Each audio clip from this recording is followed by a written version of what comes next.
begin. Cody. Hi, Deputy Chief Greg Hunter, G-R-E-G-H-U-N-T-E-R, Fairfax County Fire and Rescue.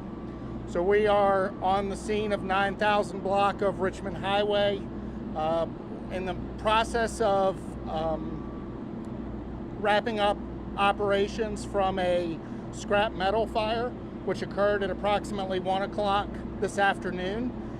We can confirm at this point that a total of 7 patients were transported to the hospital.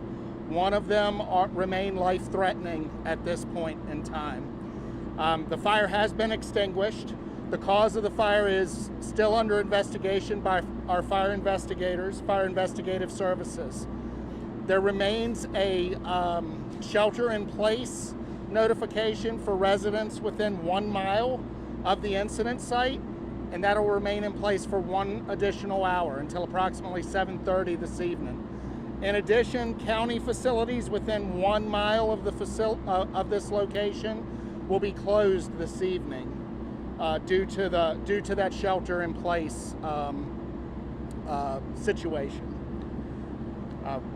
We're in the process of deconning. There'll still be fire department activity here for the next couple of hours, but it'll scale back significantly. We would anticipate traffic and the roadway to open within the next hour and a half as well. And I'm here for any questions you may have. At this point, can you share the gender or any information about the person who's injured at the hospital in severe condition? Unfortunately, I don't have any information from the hospital other than he's in life-threatening situation. What kind of activities are we going to monitor the health of the environment? Water testing, groundwater testing, air sampling? So we have leveraged a degree of hazmat air sampling on site. We've notified the Virginia Department of Environmental Quality. They'll do their follow-up monitoring. Again, there are containment ponds and processes here for after-action recovery. And we have reached a point where there are no hazardous readings immediately on the scene, but we need to allow the air and the condition to air to dissipate over the course of the next hour. You know when the shelter in place will be lifted? 7:30. Yes. Yes. Yes, ma'am. Chief, I know it's kind of obvious, but can you confirm that the fire did start on the Davis Industries property? The fire did start on the Davis Industries property. Is this a place that you guys have responded to previously? Is this a common response request? The Fire and Rescue Department has responded to incidents at this location in the past. I can't say that it's a frequent response, but we have had fires on the property in the past. Not recently that I'm aware of.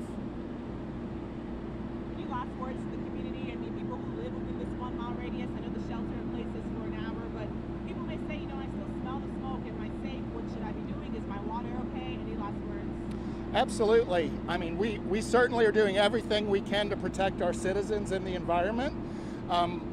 We have taken measures to make sure that we continue to fully suppress the fire, fully contain the runoff, and fully make sure that we've conducted air monitoring so that we can relay a positive message. You will likely detect a slight odor.